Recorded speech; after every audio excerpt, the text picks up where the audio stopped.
The afternoon sun beat down on the shores of Clearwater Beach as Michael Hartman watched his 3 children race toward the Gulf of Mexico, their laughter carried on the salt-tinged breeze.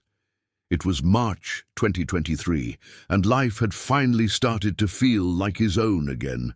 After years of navigating the storm of divorce, co-parenting struggles, and the weight of starting over, he had found something he thought was lost forever: hope.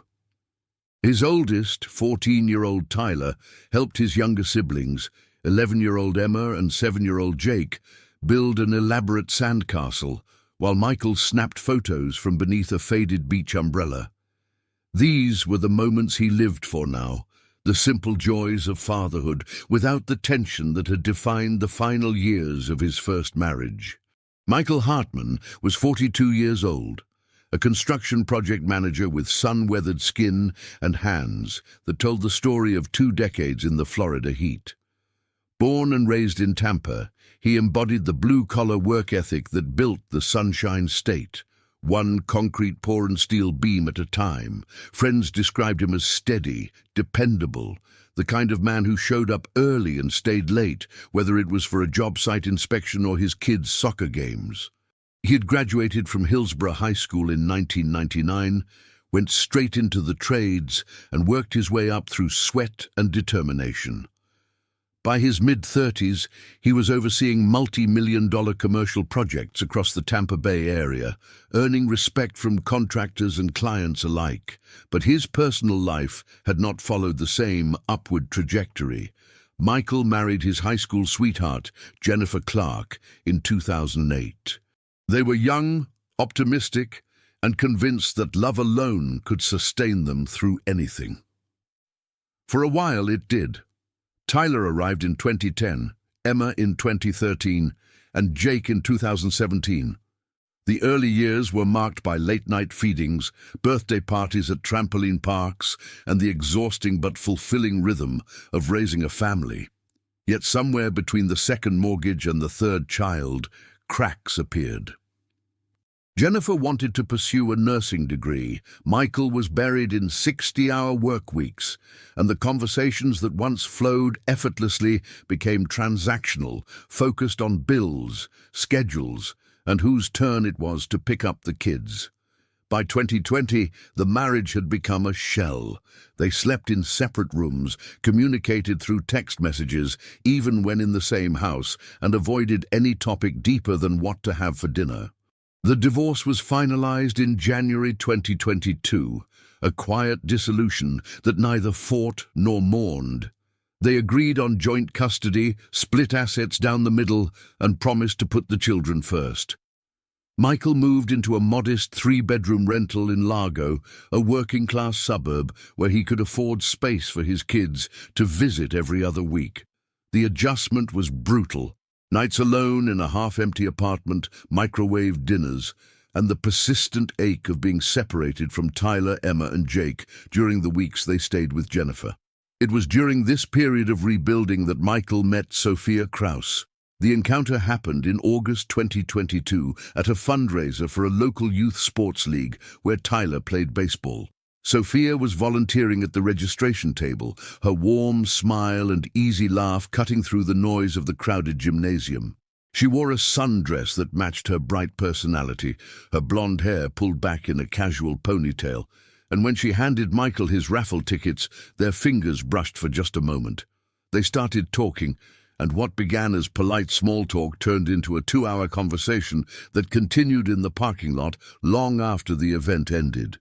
Sophia Krause was 36, originally from a small town in upstate New York, and had moved to Florida 5 years earlier, seeking a fresh start after her own difficult divorce. She worked as a dental hygienist in St. Petersburg, a job she described as stable but unfulfilling. She had no children, a fact she mentioned with a hint of sadness, explaining that her previous marriage had ended partly because her ex-husband refused to become a father. Sophia was charismatic, attentive, and seemed genuinely interested in Michael's life. She asked about his kids, his work, his dreams. She laughed at his jokes and listened intently when he talked about the challenges of co-parenting. For Michael, who had spent months feeling invisible and discarded, Sophia's attention felt like sunlight breaking through clouds. Their relationship moved quickly. Within 2 months, they were spending nearly every evening together. Sophia would drive to Lago after work, bringing dinner or suggesting they try a new restaurant. She was affectionate, constantly texting him throughout the day with encouragement and funny anecdotes from her job. She attended Tyler's baseball games, brought Emma art supplies, and played video games with Jake. The children, initially cautious about their father dating someone new, gradually warmed to her. Sophia seemed to genuinely care, asking about their school projects and remembering details that even Michael sometimes forgot. Jennifer, his ex-wife, expressed quiet approval, relieved that Michael had found someone who treated the kids well. By December 2022, Michael and Sophia were inseparable. They spent Christmas together, exchanging gifts beneath a tree in his small living room, while the kids opened presents and Sophia documented everything on her phone. She had a way of making even mundane moments feel special, turning grocery shopping into an adventure or transforming a quiet Sunday morning into a memory worth keeping. Michael found himself falling in love again, not with the reckless passion of youth, but with the steady, grateful affection of a man who had been through loss and valued what he had found. On Valentine's Day 2023, Sophia surprised him. She had cooked an elaborate dinner, set candles around the apartment, and as they sat on the couch afterward, she took his hand and said she wanted to spend the rest of her life with him. Michael proposed 3 weeks later, kneeling in the same Clearwater Beach parking lot where they had taken the kids on that sunny March afternoon. Sophia said yes before he even finished asking, tears streaming down her face as Tyler, Emma, and Jake cheered from a distance, having been let in on the plan. The wedding was scheduled for July, a small ceremony at a beachfront venue with close family and friends. In the months leading up to the wedding, everything seemed perfect. Sophia moved into Michael's rental, bringing her belongings in carefully labeled boxes and integrating seamlessly into the household. She redecorated the living room, planted flowers in the small backyard, and even helped Tyler with his algebra homework. Michael's co-workers noticed the change in him. He smiled more, joked easily, and no longer carried the weight of exhaustion that had defined him during the divorce. His mother, Patricia Hartman, who had worried endlessly about her son's loneliness, embraced Sophia warmly, grateful that Michael had found someone who seemed to genuinely love him and his children. The wedding took place on July 15, 2023, beneath a cloudless sky. Sophia wore a simple white dress, Michael a light grey suit, and the ceremony was officiated by a friend from the construction company. Tyler, Emma, and Jake stood beside them, each holding a single flower as a symbol of the family they were building together. Jennifer attended with her new boyfriend, a gesture of goodwill that Michael appreciated.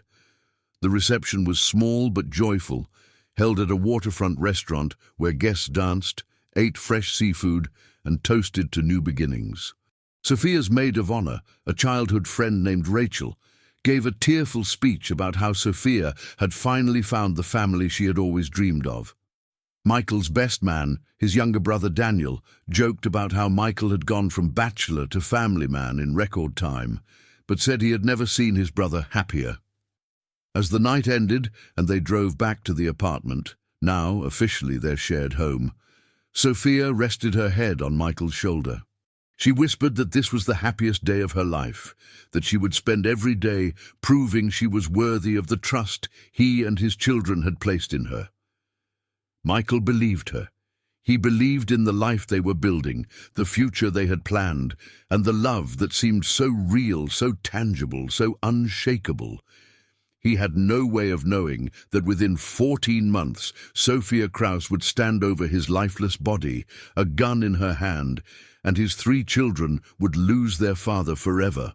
But on that warm July evening in 2023, as fireworks exploded over the Gulf of Mexico in celebration of another summer night in Florida, Michael Hartman felt like the luckiest man alive. He had survived the collapse of his first marriage, rebuilt his life from scratch, and found a partner who loved him and his children. He was 42 years old, healthy, employed, and hopeful. The future stretched out before him like an endless beach, full of possibility and promise.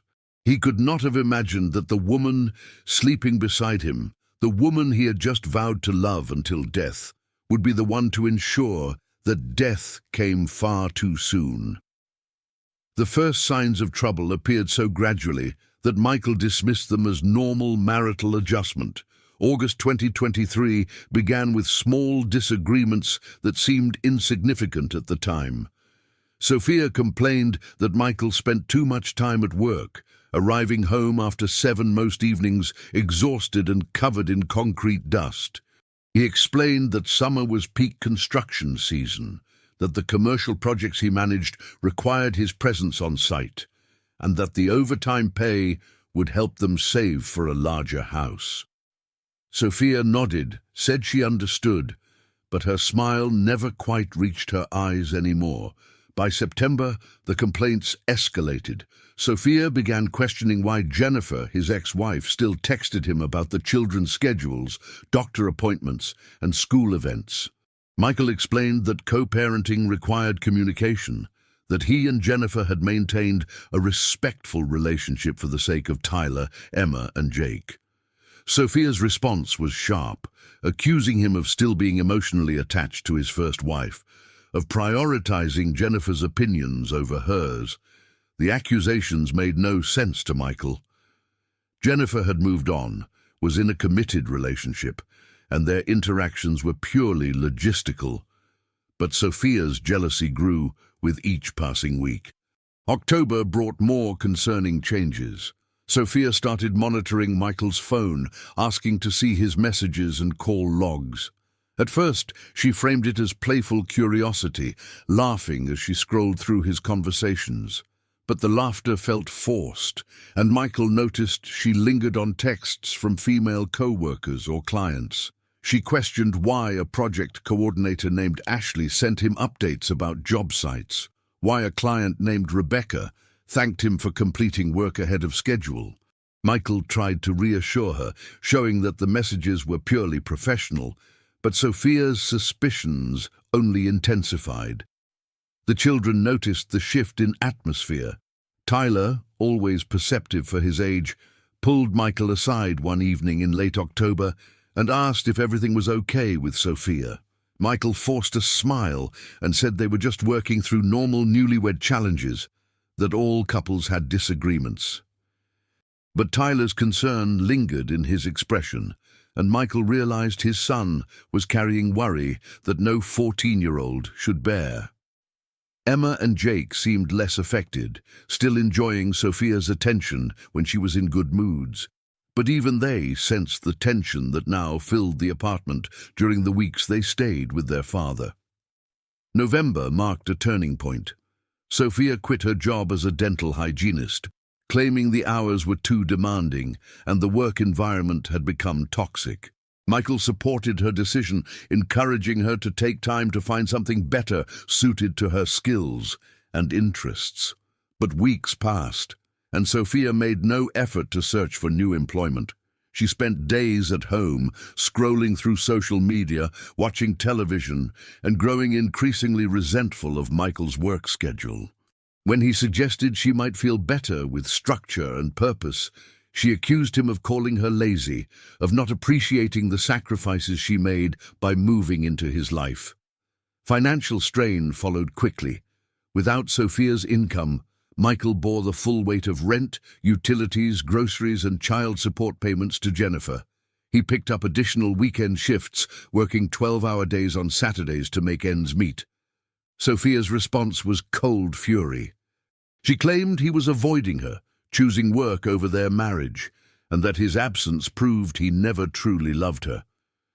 The arguments became circular, exhausting, and increasingly hostile. Michael found himself walking on eggshells, carefully choosing words to avoid triggering Sophia's anger, a dynamic that felt disturbingly familiar from the final years of his first marriage. December 2023 was supposed to be a celebration, their first Christmas as a married couple. Instead, it became a battlefield. Sophia insisted on hosting Christmas dinner for Michael's extended family, but when his mother, Patricia, arrived with her sister and brother-in-law, Sophia barely spoke to them. She served the meal in tense silence, responding to questions with single-word answers, and disappeared into the bedroom halfway through dessert. Michael apologized to his family, making excuses about Sophia not feeling well, but his mother pulled him aside before leaving and asked directly if he was okay. Michael lied, said everything was fine, but Patricia's concerned expression told him she did not believe it. The children's Christmas visit was cut short. Sophia announced on December 27th that she needed space, that having Tyler, Emma, and Jake in the apartment for extended periods was overwhelming her. Michael reminded her gently that the custody agreement meant the kids would be with him for the next week, that they had planned activities and traditions. Sophia's response was venomous. She screamed that he chose his children over her, that she regretted ever marrying a man with so much baggage, and that she should have known better than to fall in love with someone who could never fully commit because his loyalties were divided. Michael called Jennifer, explained that an emergency had come up, and asked if the children could return to her house early. Jennifer, hearing the strain in his voice, agreed without asking questions. When Michael drove Tyler, Emma, and Jake back to their mother's house, Tyler hugged him tightly and whispered that he did not like how Sophia talked to him. Michael's heart broke. He assured his son that adults sometimes struggled with communication, that Sophia was going through a difficult time, and that things would improve. But as he drove back to the apartment, Michael felt a growing sense of dread that he could not quite articulate. January 2024 began with what Michael hoped would be a fresh start. He suggested marriage counseling, offering to find a therapist who specialized in blended families and adjustment issues. Sophia refused, claiming that therapy was for weak people who could not solve their own problems. Instead, she demanded that Michael prove his commitment by limiting contact with Jennifer to absolute emergencies only, by spending less time with his children, and by quitting his weekend shifts to be home with her. Michael explained calmly that none of those demands were reasonable or fair. Sophia responded by threatening to leave, packing a bag dramatically, and announcing she was going to stay with a friend. She returned 3 hours later, claiming she had nowhere else to go, that Michael had isolated her from her support network by demanding all her time and attention. The gaslighting became constant. Sophia would start arguments, then deny they had happened. She accused Michael of saying things he never said, of making promises he never made, of betraying her in ways he could not comprehend. Michael began documenting conversations on his phone, keeping notes of what was actually said versus what Sophia later claimed. He felt like he was losing his grip on reality, questioning his own memory and perception. Friends at work noticed the change. His project coordinator, Ashley, asked if everything was all right at home, mentioning that he seemed distracted and withdrawn. Michael brushed off her concern, unwilling to admit that his second marriage was disintegrating faster than his first. By March 2024, exactly 1 year after that joyful day at Clearwater Beach, Michael knew the marriage was over. He had tried everything: patience, compromise, communication, support, but nothing changed Sophia's behavior.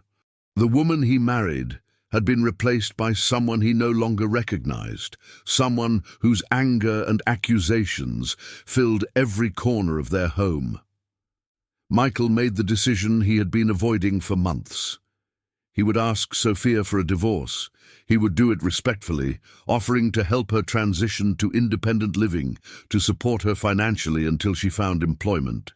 He rehearsed the conversation in his head dozens of times, choosing words carefully, anticipating her reactions, preparing himself for the anger that would inevitably follow. What he did not prepare for was that telling Sophia Krause he wanted to end their marriage would be the last decision he ever made. Michael chose April 6, 2024, a Saturday afternoon when the children were with Jennifer. He wanted to have the conversation without Tyler, Emma, or Jake anywhere near the apartment, protecting them from what he knew would be a painful and volatile discussion. Sophia had spent the morning watching television, her usual routine since quitting her job 5 months earlier. Michael had worked a half-day shift, returning home around 2 in the afternoon with a knot of anxiety tightening in his chest. He found Sophia on the couch, scrolling through her phone with the listless energy that had become her default state. Michael sat down beside her, maintaining a respectful distance, and asked if they could talk. Sophia glanced up, her expression instantly guarded, as if she sensed what was coming.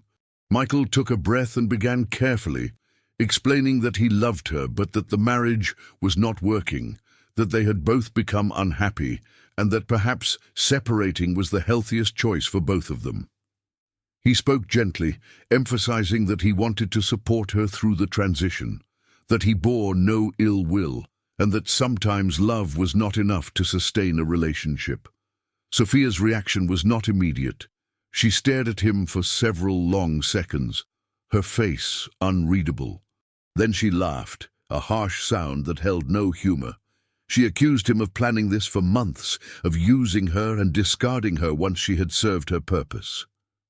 Michael tried to explain that he had given the marriage everything he had, that he had tried counseling suggestions, even without her participation, but Sophia was not listening. Her voice rose to a scream. She called him a liar, a manipulator, a man who destroyed women, and walked away without consequences. The argument escalated rapidly. Sophia threw a coffee mug across the room, shattering it against the wall. She accused Michael of never loving her, of marrying her only to have a live-in babysitter for his children. She claimed he was still in love with Jennifer, that every moment of their marriage had been a lie. Michael remained calm, refusing to engage with the accusations, which only seemed to enrage Sophia further. She grabbed her phone and threatened to call the police, to tell them Michael was abusing her, to destroy his reputation and custody arrangement. Michael felt ice flood his veins. He recognized the threat for what it was, a weapon designed to control him through fear. He stood slowly, keeping his voice steady, and told Sophia that threatening false accusations was not going to change his decision. He said he would sleep on the couch that night, and they could discuss practical arrangements in the morning when emotions had settled. Sophia's response was to lock herself in their bedroom, slamming the door with enough force to rattle the frame. Michael heard objects being thrown inside, the muffled sounds of Sophia's rage finding targets in their shared possessions. He sat on the couch, head in his hands, wondering how his life had arrived at this moment twice in 5 years. The next morning, Sophia emerged from the bedroom with red-rimmed eyes and a subdued demeanor. She apologized, claiming she had overreacted, that the news had shocked her and she had not processed it well. She asked Michael to reconsider, to give her one more chance to fix things. She promised to find a job, to attend counseling, to control her jealousy and anger. Michael wanted to believe her, but something in her voice felt rehearsed, as if she were reading from a script. He told her gently that his decision was final, that they could both move forward to healthier lives apart. Sophia nodded slowly, tears streaming down her face, and asked only that he give her a few weeks to find a place to live and get her affairs in order. Michael agreed, relieved by what seemed like a rational response. They spent the next week in tense coexistence, barely speaking, occupying different spaces in the small apartment. Sophia spent hours on her phone, supposedly searching for apartments and job listings. Michael coordinated with Jennifer to keep the children at her house for an extra week, not wanting them exposed to the atmosphere of dissolution that filled their home. He told his mother that he and Sophia were separating, and Patricia expressed relief rather than surprise, admitting she had worried about the relationship for months. But beneath Sophia's cooperative surface, something darker was forming. She began asking Michael detailed questions about his finances, wanting to know about bank accounts, retirement funds, and property. She claimed she needed the information for separation paperwork, but Michael sensed a different motivation. He consulted a divorce attorney, a straightforward woman named Margaret Chen, who specialized in family law. Margaret advised him to document everything, to change passwords on financial accounts, and to be cautious about being alone with Sophia, given her previous threats of false accusations. On April 18th, 12 days after Michael first asked for a divorce, Sophia's demeanor shifted again. She became cold, calculating, and eerily calm. She informed Michael that she had decided she would not be leaving the apartment, that he could move out if he wanted a divorce so badly. When Michael reminded her that his name was on the lease and that he had lived there for 2 years before she moved in, Sophia smiled and said she would claim domestic violence, that courts always sided with women, and that he would lose not just the apartment, but likely his children as well. Michael felt the threat settle like lead in his stomach. He knew that false accusations, even when later proven untrue, could destroy everything he had built. That evening, Michael called his brother Daniel and explained the situation. Daniel, a police officer in Hillsborough County, urged Michael to be extremely careful, to never be alone with Sophia without a witness, and to consider filing for a restraining order if her threats continued. Daniel offered to help Michael move out quickly, to find temporary housing until the divorce was finalized. Michael appreciated the support, but worried about the financial burden of maintaining 2 residences while still paying child support. He felt trapped, cornered by a woman he no longer recognized, and circumstances that seemed to tighten around him daily. On April 20th, Michael made a decision.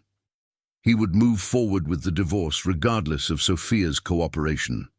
He instructed Margaret Chen to file the paperwork, initiating the legal process that would formally end their 9-month marriage. He planned to serve Sophia with the papers the following week, knowing it would trigger another explosive reaction, but seeing no alternative. What Michael did not know was that Sophia had made her own decision. She had concluded that if she could not have Michael Hartman as her husband, no one would. And she had already begun planning exactly how to ensure that outcome. The final week of April 2024 passed with ominous quiet.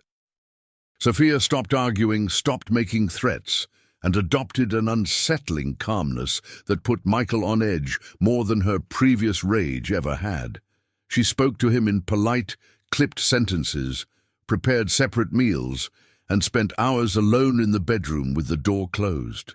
Michael heard her on the phone occasionally, speaking in hushed tones to someone he could not identify. When he asked who she was talking to, Sophia claimed it was her friend Rachel from New York, discussing apartment options and job prospects. Michael had scheduled the formal serving of divorce papers for April 29th.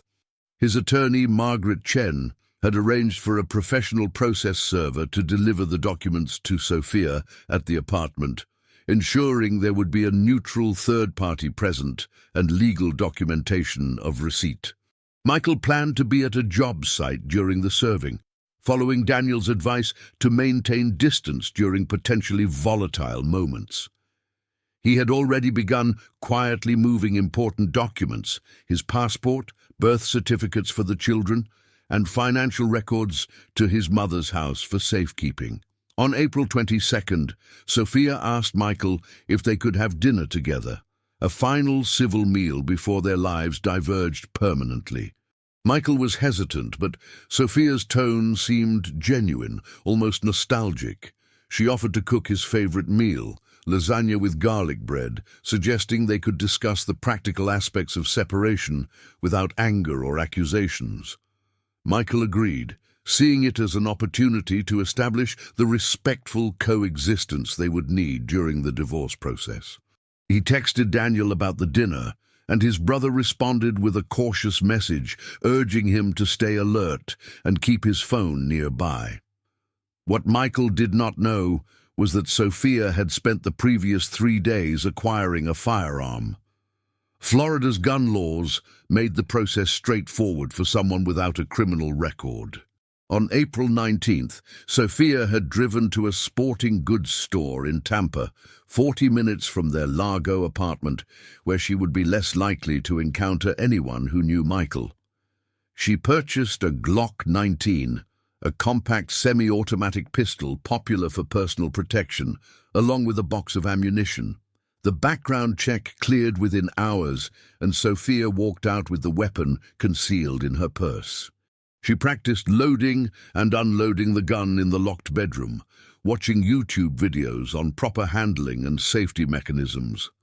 Sophia had never owned a firearm before, had never even held one, but determination drove her through the learning curve.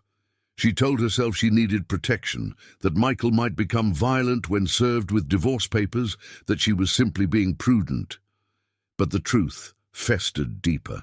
Sophia had convinced herself that Michael's decision to leave her was the ultimate betrayal, that after she had sacrificed her job and her independence to build a life with him, he had casually discarded her like his first wife. The dinner on April 22nd proceeded normally. Sophia had indeed prepared lasagna, and they ate in near silence, the television providing background noise to fill the awkward gaps in conversation. Michael complimented the meal, and Sophia smiled sadly, mentioning that it might be the last time she cooked in this kitchen. They discussed logistics, who would take which furniture, how to divide shared possessions, the timeline for Sophia to move out. Michael offered to pay her first month's rent and security deposit on a new apartment, a gesture Sophia accepted with quiet gratitude. When the evening ended, Michael felt cautiously optimistic that they might navigate the divorce without further trauma. But that night, after Michael had fallen asleep on the couch, Sophia sat in the darkened bedroom with the Glock in her lap. She stared at the weapon for hours, her mind spiraling through justifications and rationalizations. She thought about Michael's children, how they had replaced her in his affections, how he had promised her a family of her own, but delivered only scraps of his divided attention. She thought about Jennifer, convinced despite all evidence that Michael's ex-wife was the real obstacle, that Michael would return to her the moment Sophia was gone. She thought about her own shattered dreams, the future she had imagined that was now dissolving into another failed relationship and another humiliating fresh start. By April 27th, Sophia had made her final decision. The divorce papers would be served in 2 days, making everything official and irreversible. She knew that once the legal process began, Michael would be protected by courts and attorneys, that any hope of changing his mind would evaporate. Sophia decided that Saturday, April 27th, would be the day she took control of her narrative, the day she ensured that if she could not have the life she had been promised, Michael would not get to move forward into a happy future without her. That morning, Michael woke early to meet with a potential client about a new construction project. Sophia was still in bed when he left, or so he thought. She listened to the front door close, waited 10 minutes to ensure he was truly gone, then rose and began her preparations. She retrieved the Glock from its hiding place in her closet, loaded it with steady hands, and placed it in the pocket of her cardigan sweater. She made coffee, showered, dressed in casual clothes, and sat on the couch to wait for Michael's return. Michael came home around 3 in the afternoon, exhausted from hours of negotiating project timelines and budgets. He found Sophia sitting calmly, hands folded in her lap, a strange expression on her face that he could not quite interpret. She asked if they could talk one more time, just the two of them, before everything became lawyers and paperwork. Michael hesitated, sensing something off in her demeanor, but agreed.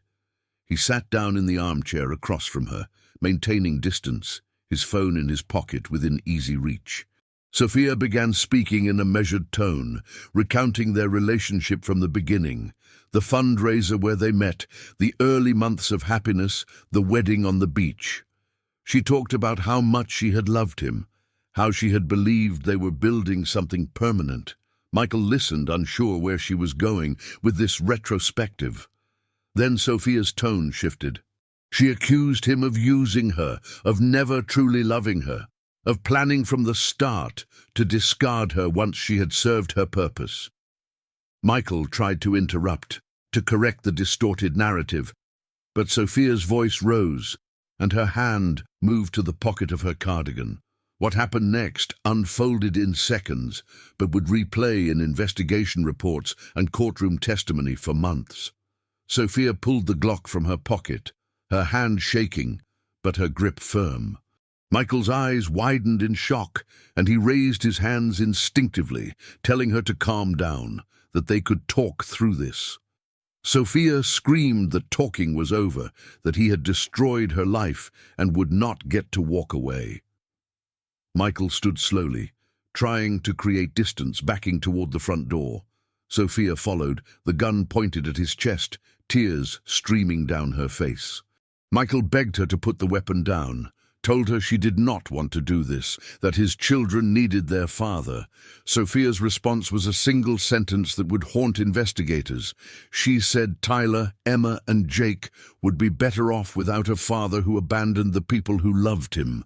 Then she pulled the trigger. The gunshot echoed through the apartment at exactly 3:47 p.m. on April 27, 2024. Michael Hartman collapsed near the front door, a single bullet having entered his chest, puncturing his lung and severing a major artery. He was conscious for approximately 30 seconds, long enough to see Sophia standing over him, the gun still in her hand, her face expressionless. His last thoughts were of Tyler, Emma, and Jake, the 3 children who would now grow up without their father. Michael Hartman died on the floor of his Largo apartment, 43 years old, killed by the woman he had married 9 months earlier. Sophia stood frozen, the reality of what she had done, slowly penetrating the fog of rage that had consumed her. She looked at Michael's body, at the blood pooling beneath him, at the gun in her trembling hand. For several minutes she did nothing, simply staring as if waiting for Michael to move, to breathe, to prove this was not real. Then panic set in. Sophia dropped the gun, stumbled backward, and pulled out her phone. Her first call was not to 911, but to Rachel, her friend in New York. Through hysterical sobs, Sophia claimed Michael had attacked her, that she had grabbed the gun in self-defense, that she did not know what to do. Rachel, confused and alarmed, told Sophia to call the police immediately and hung up. Sophia paced the apartment for another 10 minutes, her mind racing through options. She considered fleeing, packing a bag and driving north until she crossed state lines. She considered staging the scene to appear like a home invasion. But ultimately, the weight of what she had done paralyzed her capacity for rational planning. At 4:02 p.m., Sophia called 911. The call recording would later be played in court, her voice shaking as she told the dispatcher that there had been an accident, that her husband was hurt, that she needed help immediately. The dispatcher asked what kind of accident. Sophia hesitated, then whispered that he had been shot. Pinellas County Sheriff's deputies arrived at the apartment within 6 minutes, lights flashing, weapons drawn. They found Sophia sitting on the front steps, covered in blood, rocking back and forth. When Deputy Marcus Thompson approached, Sophia looked up and said simply that it was inside, that she was sorry, that she did not mean for it to happen.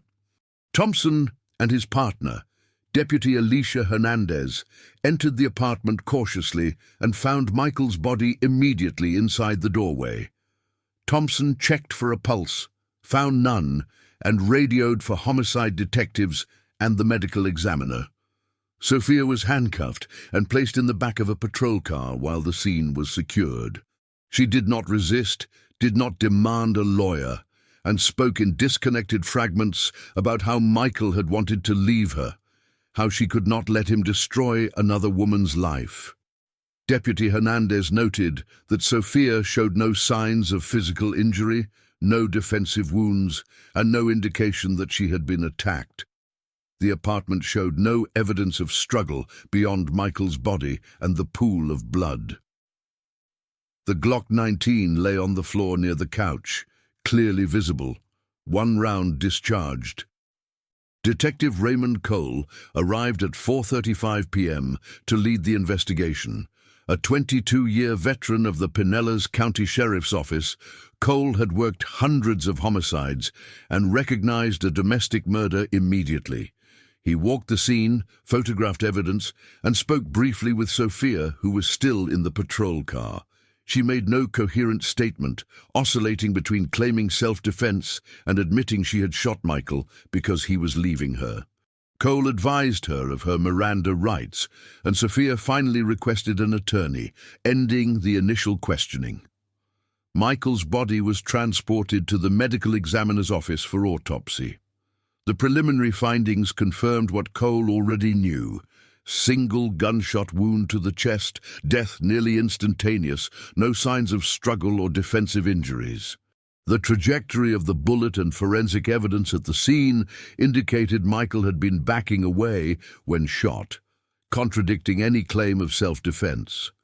Gunpowder residue on Sophia's hands confirmed she had fired the weapon, and the absence of residue on Michael proved he had never touched the gun. The notification of next of kin fell to Detective Cole and a victim advocate. They arrived at Jennifer Clark's home in Tampa at 6:15 p.m. Where she answered the door with Tyler, Emma, and Jake playing in the background. When Jennifer saw the officers, her face drained of color. Cole asked if they could speak privately, and Jennifer stepped onto the porch, closing the door behind her. He told her as gently as possible that Michael had been killed that afternoon, that his wife Sophia had been arrested, and that he was deeply sorry for her loss. Jennifer's legs buckled, and the victim advocate caught her as she collapsed against the doorframe, sobs tearing from her throat. Inside the house, Tyler heard his mother crying and came to the door. He saw the police officers, saw his mother's devastated face, and understood immediately that something terrible had happened. When Jennifer finally gathered herself enough to speak, she knelt before her 3 children and told them their father was gone, that there had been an accident, that he had died. Tyler's face went blank with shock. Emma began crying without fully understanding why. 7-year-old Jake asked when Daddy was coming to pick them up for their weekend visit. Jennifer pulled all 3 children into her arms and held them as their world shattered. By 8 that evening, news of the murder had spread through Michael's family and workplace. His mother, Patricia, arrived at Jennifer's house, her grief so profound she could barely speak. Daniel, Michael's brother, and a police officer himself contacted Detective Cole directly, demanding to know what had happened and what charges Sophia would face. Cole assured him that Sophia was in custody, that she would be charged with first-degree murder, and that the state attorney's office was already building the case. Sophia Kraus spent her first night in the Pinellas County Jail, placed on suicide watch due to her erratic behavior and statements about wanting to die. She refused meals, refused to speak to the mental health counselors, and spent hours staring at the cell wall. The reality of what she had done seemed to penetrate in waves, moments of clarity followed by denial and dissociation. In her more lucid moments, Sophia wrote letters that would never be sent, attempting to justify her actions, claiming Michael had driven her to it, that he had destroyed her life and left her no choice. On April 29, 2024, Sophia Kraus was formally charged with first-degree murder, a premeditated killing that carried a potential sentence of life in prison without parole. The state attorney's office assigned prosecutor Catherine Morales to the case, a veteran attorney known for her meticulous preparation and success in domestic violence homicides. Morales reviewed the evidence, interviewed witnesses, and concluded that Sophia's actions met every criterion for first-degree murder.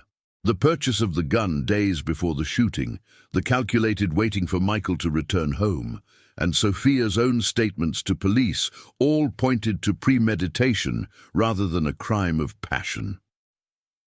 Sophia's defense attorney, public defender Stephen Garrett, faced an uphill battle. His client had confessed to shooting Michael. Forensic evidence overwhelmingly supported the prosecution's timeline, and there was no credible self-defense claim.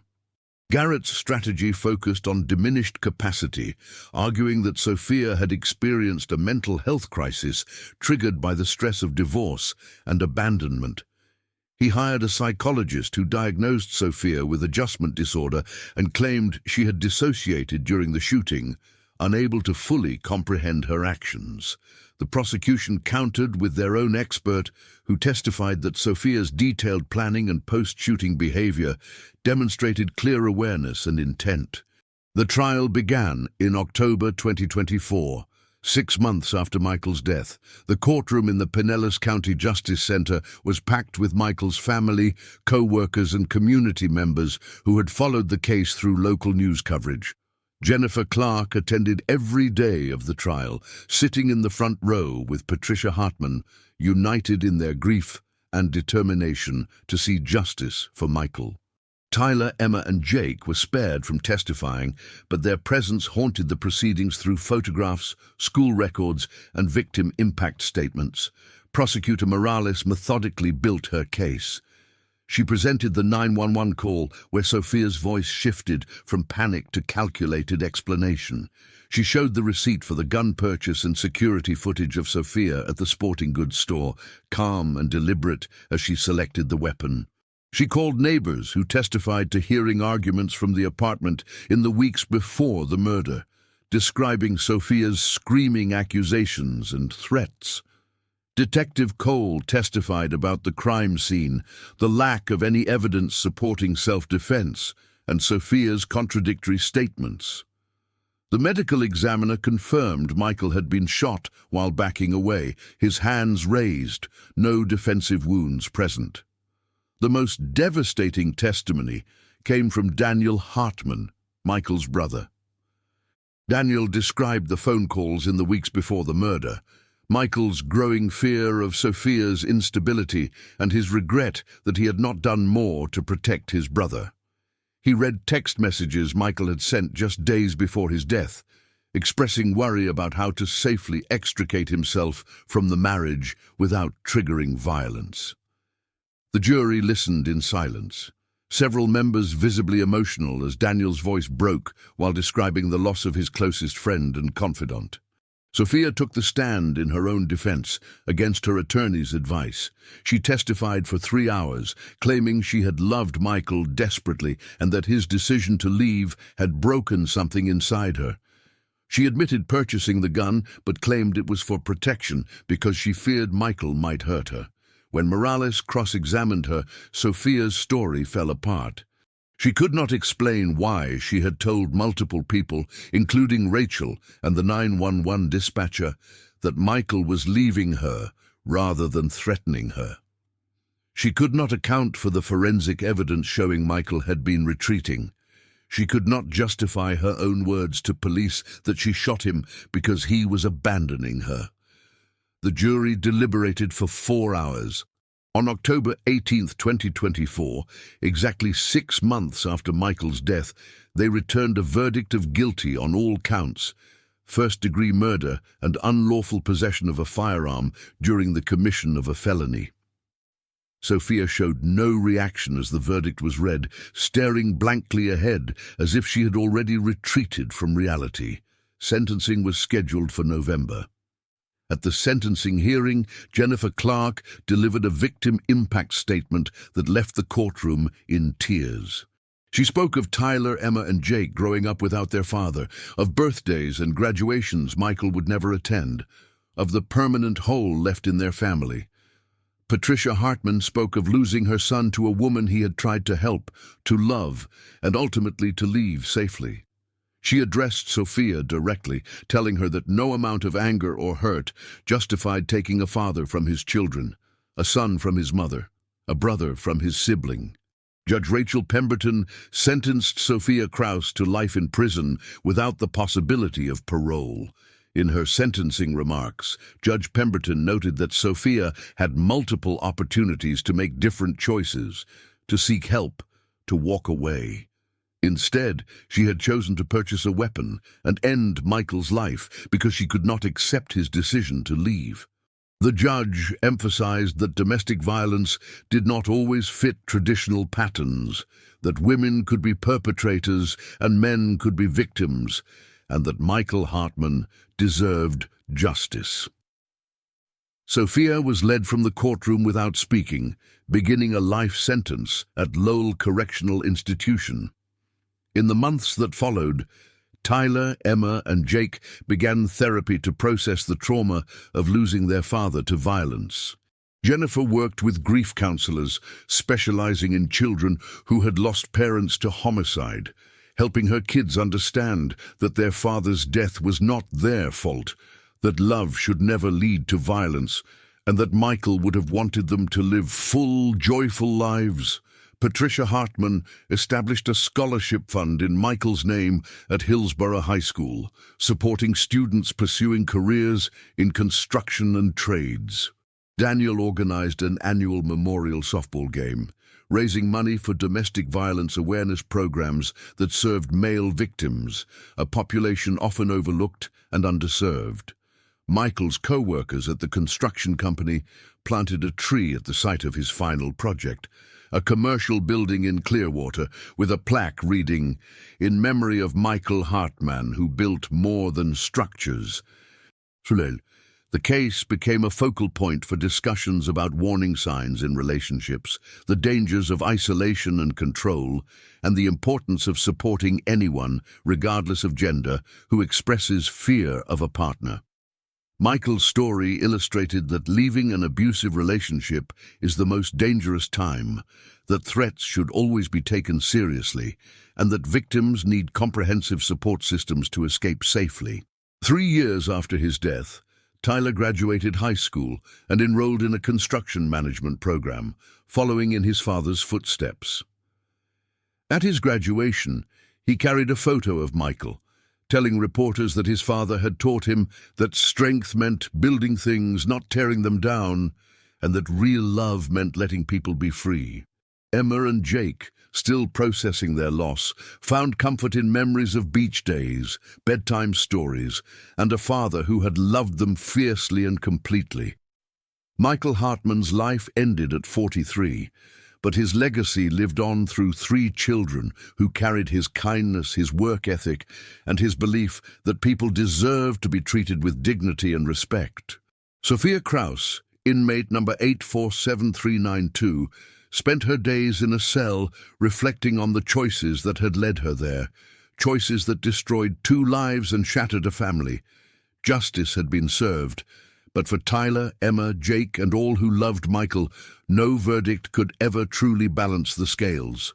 They were left only with memories, love, and the commitment to ensure that Michael's story served as a warning, a lesson, and a call to recognize that domestic violence wears many faces and claims victims of every gender, background, and circumstance.